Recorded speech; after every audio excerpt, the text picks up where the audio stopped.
Assalamualaikum warahmatullahi wabarakatuh.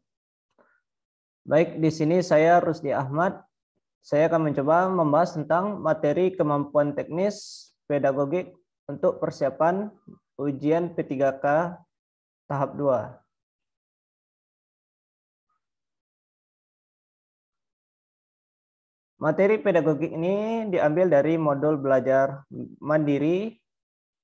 Di sini terdapat 7 materi, yaitu ada teori belajar, karakter peserta didik, keterampilan berpikir tingkat tinggi, desain pembelajaran, dasar komunikasi, konsep penilaian, dan karakteristik dan pengembangan potensi peserta didik. Pembelajaran 1 di sini yaitu membahas tentang teori belajar.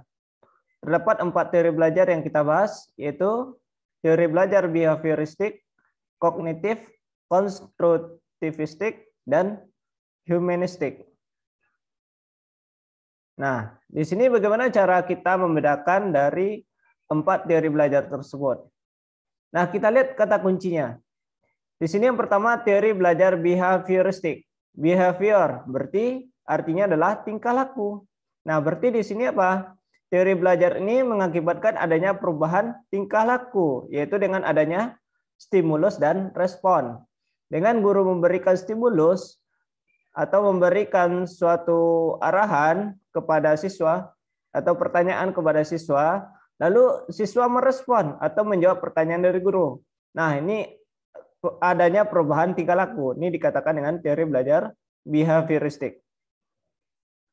Lalu yang kedua, teori belajar kognitif. Nah, apa kata kuncinya? Kognitif. Kognitif berarti pemahaman atau pengetahuan.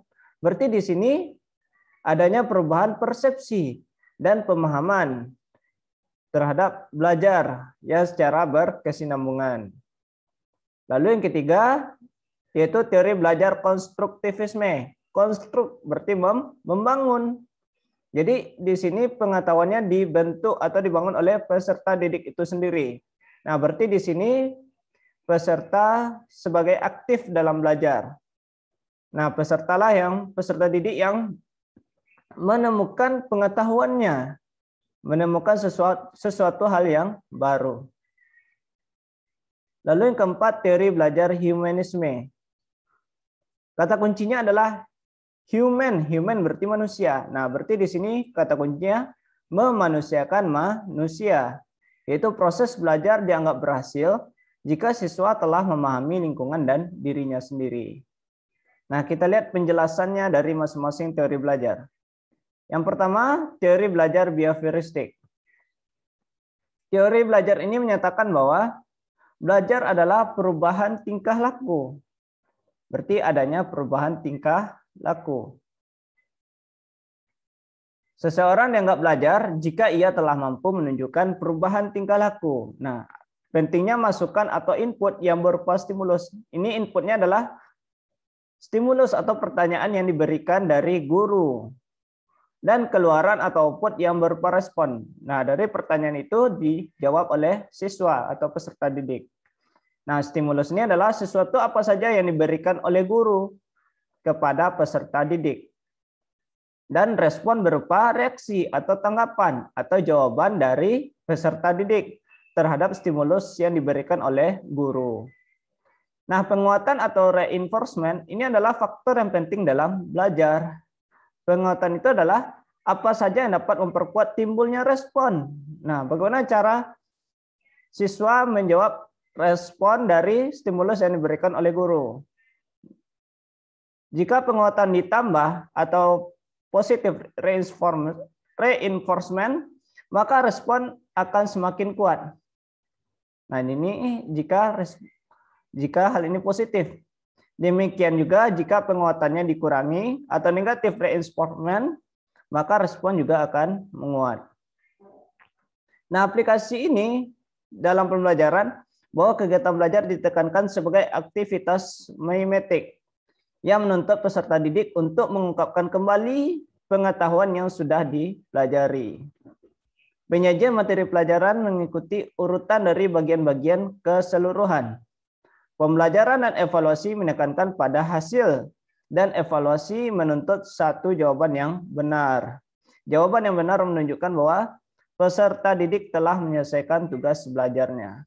Jadi kata kuncinya di sini adalah teori belajar behavioristik ini adanya perubahan tingkah laku.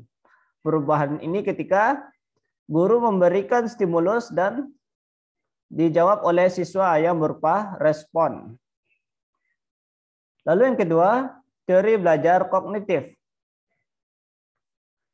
Pengertian menurut teori belajar kognitif ini adalah perubahan persepsi dan pemahaman yang tidak selalu berbentuk tingkah laku. Jadi berbeda dengan behavioristik yang dapat diamati dan dapat diukur. Nah, asumsi dari teori ini adalah bahwa setiap orang memiliki pengetahuan dan pengalaman yang telah tertata dalam bentuk struktur kognitif yang dimilikinya. Berarti di sini dari pengalaman yang telah dimilikinya oleh peserta didik. Proses belajar akan berjalan dengan baik jika materi pelajaran atau informasi baru beradaptasi dengan struktur kognitif yang telah dimiliki seseorang.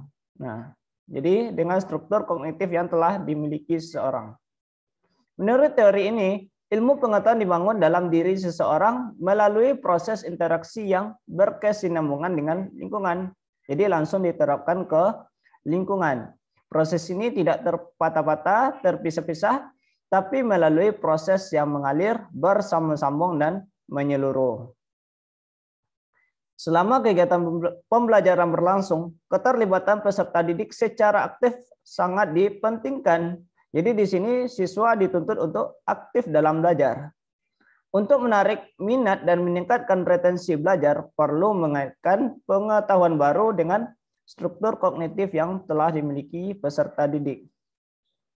Materi pelajaran disusun dengan menggunakan pola atau logika tertentu dari sederhana ke kompleks. Jadi materi di sini disampaikan dari yang sederhana ke kompleks, dari yang mudah ke yang rumit, agar peserta didik mudah dalam memahami suatu pembelajaran. Perbedaan individual pada diri peserta didik perlu diperhatikan karena faktor ini sangat mempengaruhi keberhasilan belajar peserta didik. Ya, karena setiap individu ini berbeda pengetahuannya. Jadi kita perhatikan agar mempengaruhi keberhasilan belajar peserta didik. Lalu yang ketiga, teori belajar konstruktivistik.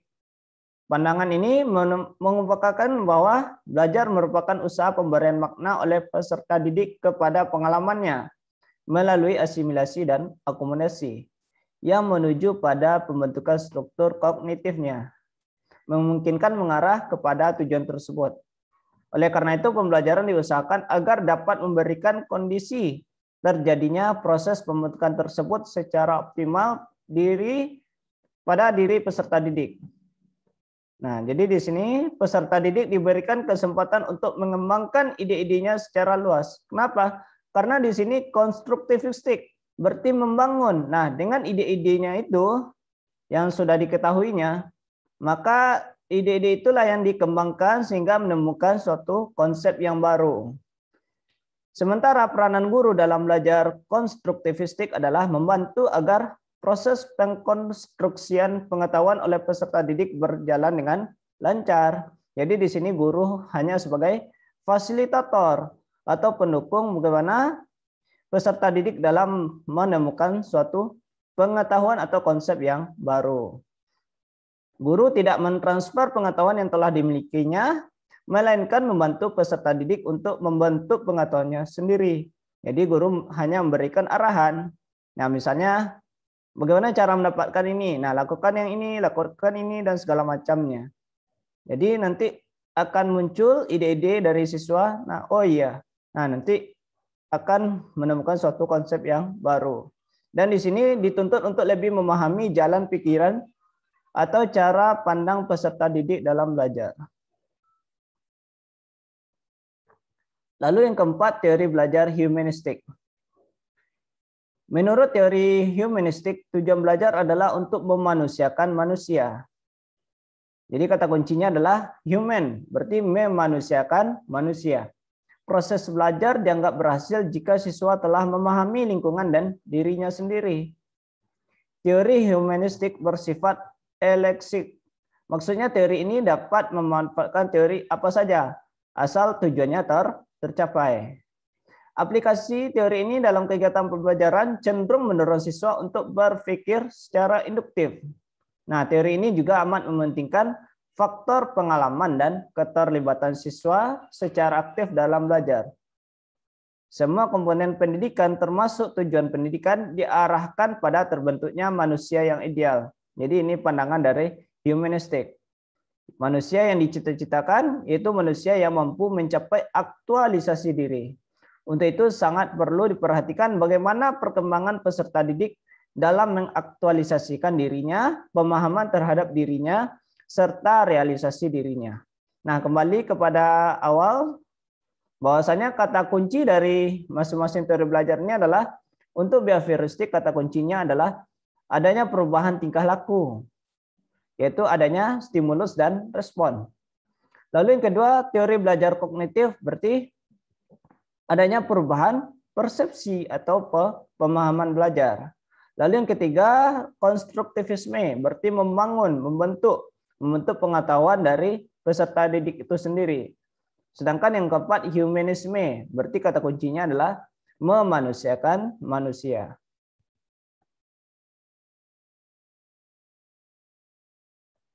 Lalu yang kedua, pembelajarannya itu karakter peserta didik. Di sini ada dua konsep yang kita pelajari, yaitu pengertian karakteristik peserta didik dan ragam karakter peserta didik. Yang pertama, pengertian karakteristik peserta didik. Nah, apa itu karakteristik peserta didik? Ini dapat diartikan sebagai keseluruhan pada pola kelakuan atau kemampuan yang dimiliki peserta didik sebagai hasil dari pembawaan dan lingkungan, sehingga menentukan aktivitasnya dalam mencapai cita-cita atau tujuannya. Jadi karakteristik itu adalah ciri-cirinya, atau bagaimana peserta didik itu sendiri, bagaimana sifatnya, tingkah lakunya, dan segala macamnya. Lalu apa saja ragam karakteristik peserta didik? Nah, ragam karakteristik peserta didik ini dipengaruhi oleh banyak faktor, yaitu ada faktor etnis, kultural, status sosial, minat, perkembangan kognitif, kemampuan awal, gaya belajar, motivasi, perkembangan emosi, sosial, dan motorik, dan segala macamnya. Jadi dari berbagai faktor inilah mempengaruhi ragam karakteristik peserta didik. Etnis itu sama dengan suku. Kalau kultural itu budaya. Nah, misalkan dari status sosial, status ekonomi misalnya, antara kaya dan miskin. Nah, itu pasti akan ada terjadinya perbedaan karakteristik peserta didik dari dua orang tersebut. Nah, begitu juga dengan yang lainnya. Dengan minat belajar misalnya. Ada si A berminat sekali dengan pelajaran ini, sedangkan si B tidak berminat sekali dengan pelajaran ini. Maka jika sesuatu dalam belajar tersebut, maka akan cenderung yang si A lebih memperhatikan pelajaran tersebut dibandingkan si B. Jadi dari faktor minat inilah sangat mempengaruhi dalam belajar. Lalu pembelajaran ketiga yaitu keterampilan berpikir tingkat tinggi. Di sini yang dibahas yaitu konsep berpikir tingkat tinggi dan kompetensi keterampilan 4C pada abad 21. Apa saja? Yaitu creativity atau kreativitas, critical thinking atau berpikir kritis, collaboration atau kerjasama, dan communication atau komunikasi. Yang pertama, konsep berpikir tingkat tinggi. Keterampilan berpikir tingkat tinggi yang dalam bahasa umum dikenal sebagai HOTS, High Order Thinking Skill. Jadi ini sudah kenal istilah HOTS. Yang ini dipicu oleh 4 kondisi. Yang A, sebuah situasi belajar tertentu yang memerlukan strategi pembelajaran yang spesifik dan tidak dapat digunakan situasi belajar lainnya. Lalu yang B, kecerdasan yang tidak lagi dipandang sebagai kemampuan yang tidak dapat diubah, melainkan kesatuan pengetahuan yang dipengaruhi oleh berbagai faktor yang terdiri dari lingkungan belajar, strategi, dan kesadaran dalam belajar. Lalu yang C, pemahaman pandangan yang telah bergeser dari unidimensi, linear, hierarki, atau spiral menuju pemahaman pandangan ke multidimensi dan interaktif. Lalu yang D, keterampilan berpikir tingkat tinggi yang lebih spesifik seperti penalaran, kemampuan analisis, pemecahan masalah, dan keterampilan berpikir kritis dan kreatif. Nah, inilah 4 kondisi yang memicu adanya HOTS, High Order Thinking Skill. Dan biasanya HOTS ini identik dengan penalaran atau kemampuan menganalisa suatu permasalahan dan sebagainya. Lalu di sini ada ranah berpikir tingkat tinggi. Ada ranah kognitif, ranah afektif, dan ranah psikomotorik. Apa itu ranah kognitif?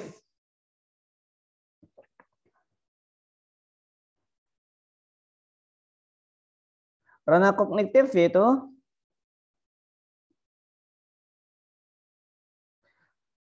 ranah yang meliputi kemampuan dari peserta didik dalam mengulang dan menyatakan kembali konsep atau prinsip yang telah dipelajari dalam proses pembelajaran yang telah dicapainya.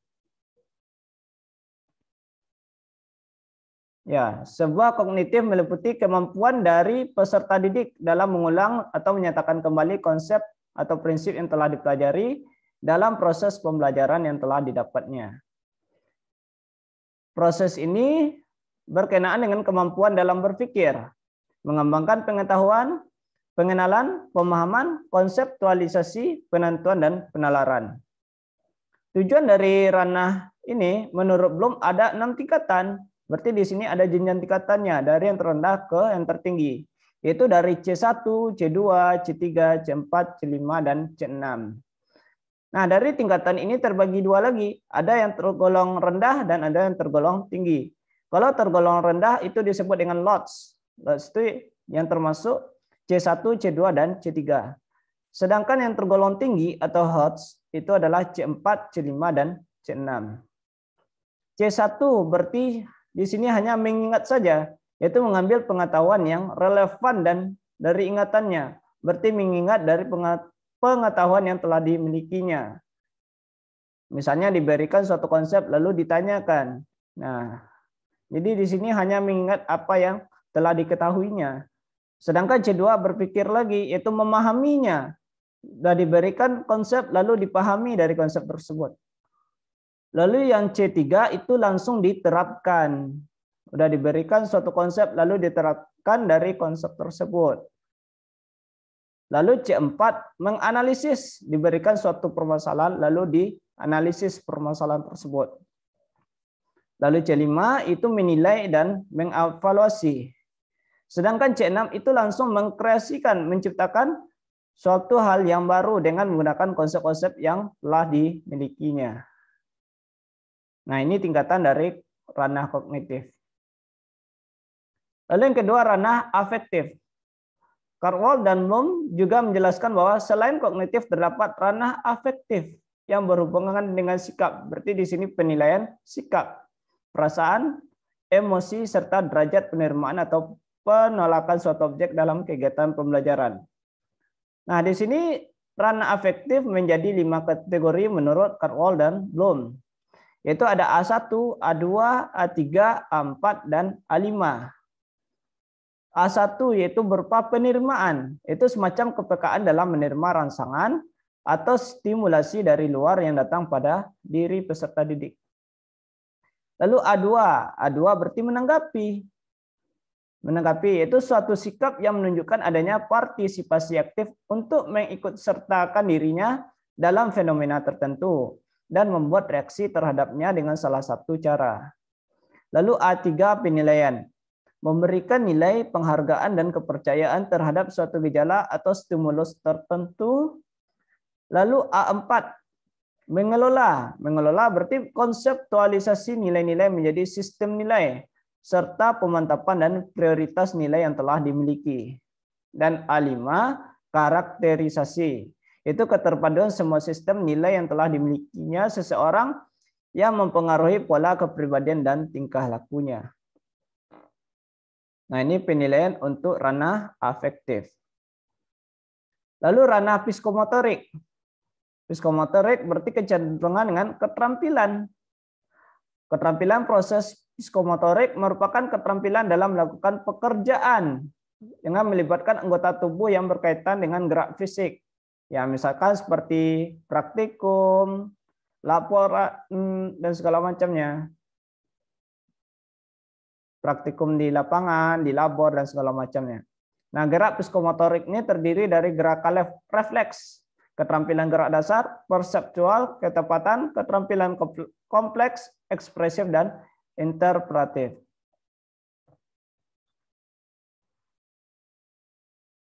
Keterampilan proses psikomotorik dapat dilihat pada tabel di bawah ini. Nah, ini ada P1, P2, P3, P4, P5. P1 yaitu imitasi. Imitasi berarti meniru tindakan seseorang. Jadi di sini hanya melakukan apa yang telah dilakukan oleh orang atau menirunya. Lalu P2 manipulasi. Berarti melakukan keterampilan atau menghasilkan produk dengan cara mengikuti petunjuk umum, bukan berdasarkan observasi. Pada kategori ini, peserta didik dipandu melalui instruksi untuk melakukan keterampilan tertentu. Berarti di sini ada paduannya, petunjuknya. Dengan petunjuknya itulah mereka melakukan suatu kegiatan, keterampilan. Lalu P3 presisi. Presisi berarti secara independen melakukan keterampilan atau menghasilkan produk dengan akurasi, proporsi, dan ketepatan. Dalam bahasa sehari-hari, kategori ini dinyatakan sebagai tingkat mahir. Berarti dia sudah mampu menerapkan suatu tindakan atau keterampilan dengan menghasilkan produk dengan akurasi, proporsi, dan ketepatan, dan sebagainya.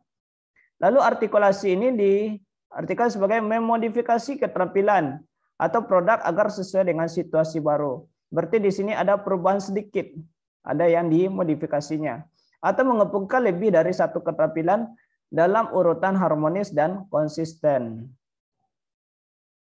Lalu yang P5 naturalisasi, di sini artinya menyelesaikan satu atau lebih keterampilan dengan mudah dan membuat keterampilan otomatis dengan tenaga fisik atau mental yang ada.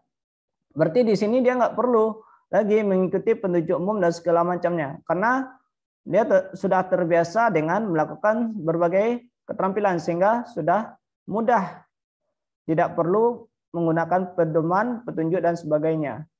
Pada kategori ini sifat aktivitas telah otomatis sadar penguasaan aktivitas dan penguasaan lainnya. Jadi di sini dia sudah cenderung membuat suatu keterampilan tanpa menggunakan petunjuk dan sebagainya. Maksudnya dia sudah langsung terbiasa dengan alam bawah sadar bahwa langsung menemukan atau melakukan suatu keterampilan. Lalu yang kedua, kompetensi keterampilan 4C. Pembelajaran pada abad 21 menggunakan istilah 4C, yaitu critical thinking, berarti berpikir kritis, communication, komunikasi, collaboration, kerjasama, creativity, berarti kreativitas.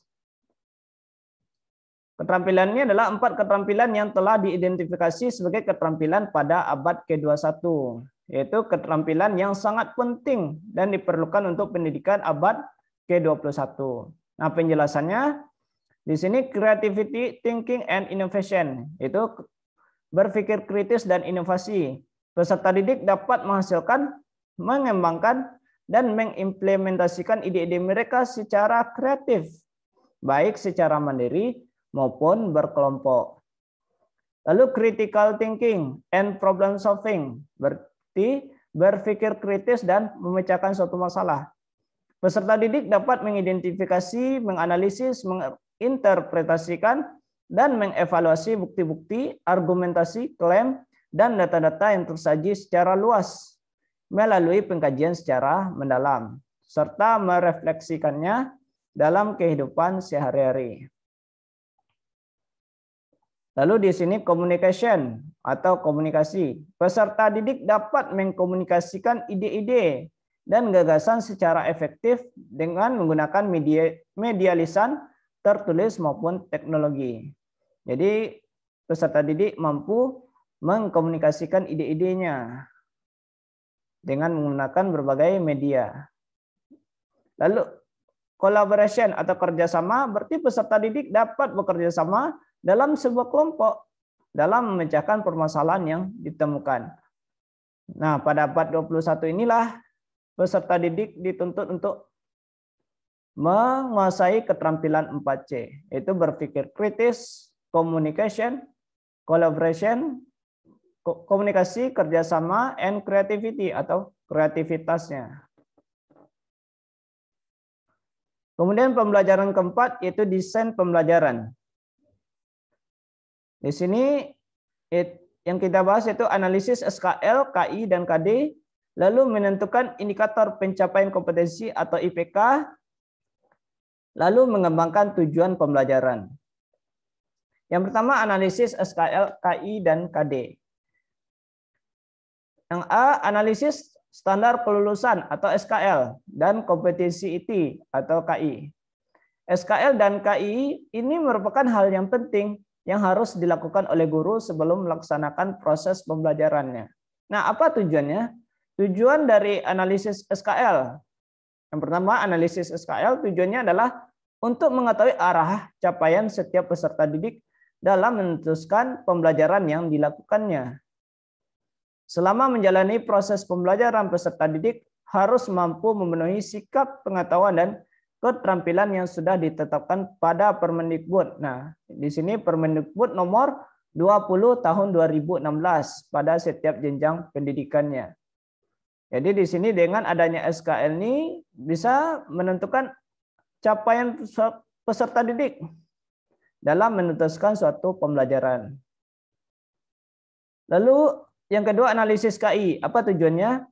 Itu untuk mengetahui apakah KI yang telah dirumuskan menunjang dalam pencapaian SKL. Nah, apakah sudah sesuai dengan SKL yang sudah dibuat, yang sudah ditentukan. Nah, di sini terdapat 4 KI, yaitu KI 1. KI 1 berhubungan dengan spiritual atau agama atau religius. Lalu KI 2 itu berhubungan dengan sikap sosial. Lalu KI 3 berhubungan dengan pengetahuan, dan KI 4 berhubungan dengan keterampilan. Nah, bagaimana langkah-langkah dalam menganalisis SKL dan KI yang dapat kita lakukan? Nah, yang pertama, membaca dan memahami Permendikbud nomor 20 tahun 2016. Jadi harus tahu dulu apa aturannya, bagaimana pedomannya, dan sebagainya. Di sini Permendikbud nomor 20 tahun 2016 menjelaskan tentang SKL, dan Permendikbud nomor 21 tahun 2016 menjelaskan tentang standar isi. Nah, yang kedua lalu melihat tuntutan yang ada pada deskripsi SKL dan KI. Kita lihat apa penjelasan dari SKL dan KI, apa saja yang dituntut dalam hal tersebut. Lalu yang ketiga, memperhatikan. Yang A, perhatikan dimensi pengetahuannya pada SKL dan KI, lalu memperhatikan komponen pengetahuan atau keterampilan pada SKL dan KI. Lalu memperhatikan tempat penerapan yang digambarkan pada SKL dan KI, dan melihat keterkaitan antara SKL dengan KI. Nah, ini harus diperhatikan dalam menganalisis SKL dan KI. Lalu yang B, kita masuk analisis KD atau kompetensi dasar. Nah, analisis ini merupakan hal yang penting yang harus dilakukan oleh guru sebelum melaksanakan proses pembelajaran. Nah, dasarnya di sini adalah dengan beracuan pada Permendikbud nomor 37 tahun 2016. Ini menjelaskan tentang KI atau KD. Hal yang pertama yang harus dilakukan dalam analisis KD ini adalah dengan menentukan target yang akan dicapai sesuai dengan kompetensi dasar, dengan cara memisahkan target kompetisi dengan materi yang terdapat pada KD. Nah, apa poin-poin yang harus diperhatikan dalam menentukan target KD? Yang pertama, tidak mengubah deskripsi pada KD atau kompetisi dasar. Lalu yang kedua, memisahkan setiap kompetensi atau kata kerja operasional atau KKO yang ada pada KD. Yang ketiga, memisahkan setiap materi pada KD jika bukan satu kesatuan. Jadi kalau dia tidak berhubungan boleh dipisahkan. Materi pertama ini KD-nya, materi kedua ini KD-nya, berarti berbeda setiap materinya. Lalu yang keempat, memisahkan setiap proses pencapaian jika tidak satu kesatuan. Jadi jika ada dua hal yang harus dicapai maka itu dipisahkan. Lalu yang kelima, menuliskan target jika ada kata dan atau menjadi target yang terpisah. Jadi ini boleh dipisahkan jika ada dua hal yang berbeda. Jadi intinya dalam satu KD itu memuat satu hal yang harus dicapai. Suatu materi atau konsep yang harus dipahami. Lalu yang kedua, perumusan IPK, indikator pencapaian kompetensi. Nah, bagaimana cara mengembangkannya? Nah, ini hal-hal yang harus diperhatikan. Ya, tentukanlah proses berpikir yang akan dilakukan oleh peserta didik untuk mencapai kompetensi minimal yang ada pada KD. Yang B, rumusan IPK menggunakan KKO, kata kerja operasional yang bisa diukur. Misalnya, memahami, menjelaskan misalnya, menerapkan dan sebagainya. Lalu yang C dirumuskan dengan kalimat yang simpel, jelas dan mudah dipahami. Dengan singkat, padat dan jelas berarti oh, ini tujuan yang harus dicapainya. Lalu yang D tidak menggunakan kata yang bermakna ganda. Jadi usahakan menggunakan makna yang berarti, yang tidak bermakna ganda. Lalu yang E hanya mengandung satu tindakan saja. Yang F memperhatikan karakteristik mata pelajaran, potensi, dan kebutuhan peserta didik, sekolah, masyarakat, dan lingkungan daerah.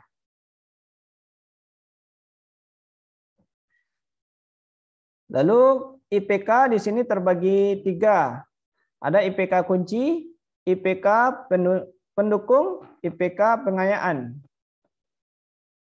IPK kunci itu IPK indikator yang sangat mempengaruhi kriteria UKRK, yaitu urgensi, keterkaitan, relevansi, dan keterpakaian. Kompetensi yang dituntut adalah kompetensi minimal yang terdapat pada KD. Memiliki sasaran untuk mengukur ketercapaian standar minimal dari KD. Lalu indikator pendukung, yaitu membantu peserta didik untuk memahami indikator kunci.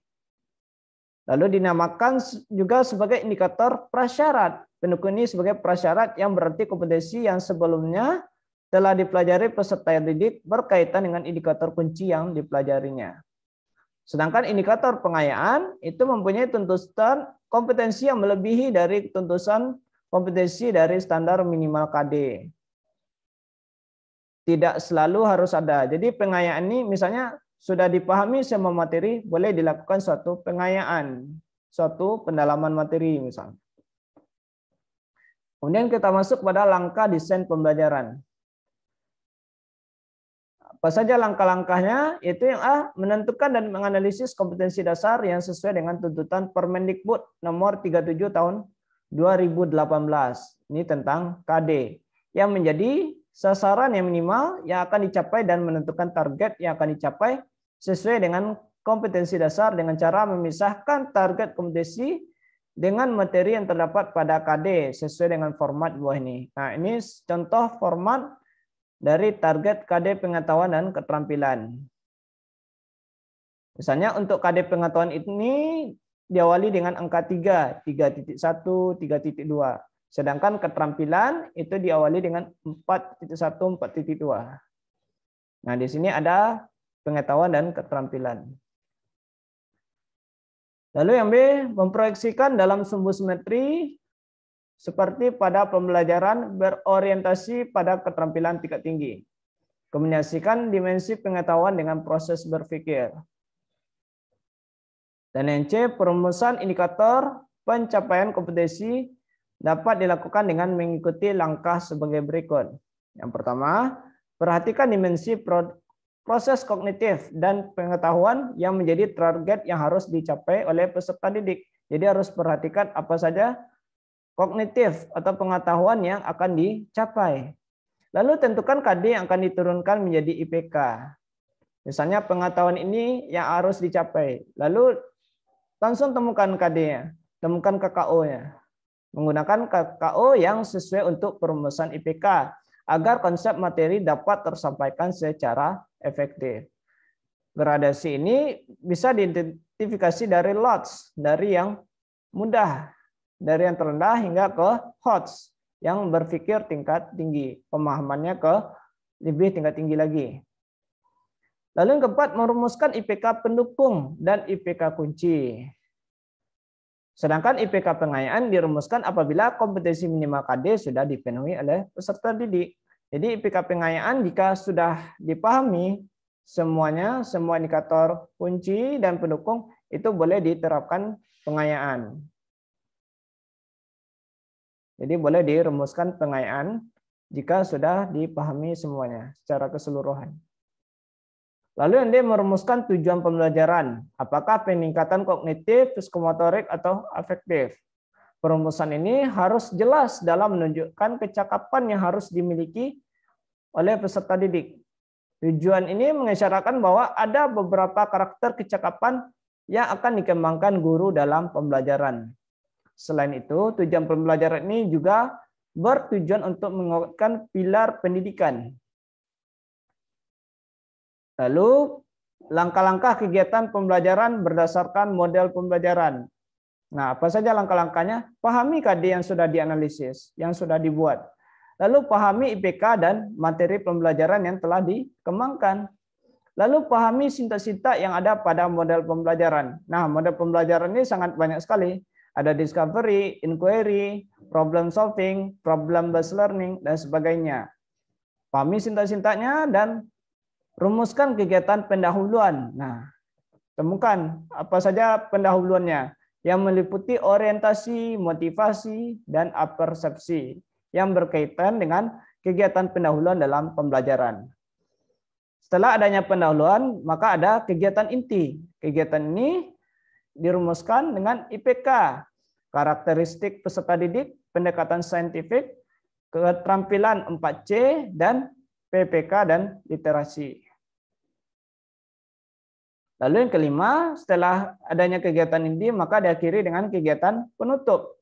Jadi di sini rumuskan kegiatan penutupnya yang meliputi kegiatan refleksi, baik itu individual maupun kelompok. Yaitu dengan cara memberikan umpan balik terhadap proses dan hasil pembelajaran, melakukan kegiatan tindak lanjut. Lalu di bagian penutup juga bisa menginformasikan apa rencana kegiatan selanjutnya. Dan kegiatan ini dapat diberikan sebagai penilaian akhir sesuai KD bersangkutan. Bisa diberikan kuis, tugas akhir, dan sebagainya. Dan yang keenam, tentukan sumber belajar berdasarkan kegiatan pembelajarannya. Misalnya memahami materi ini. Nah, dengan materi ini dari mana sumber yang bisa didapatkan? Lalu yang ketujuh, rumusan penilaian formatif dan sumatif untuk pembelajaran yang mengacu kepada IPK, indikator pencapaian kompetensi. Nah, sekian untuk pertemuan pembahasan kali ini. Untuk pembelajaran selanjutnya akan dibahas pada video berikutnya. Baik, assalamualaikum warahmatullahi wabarakatuh.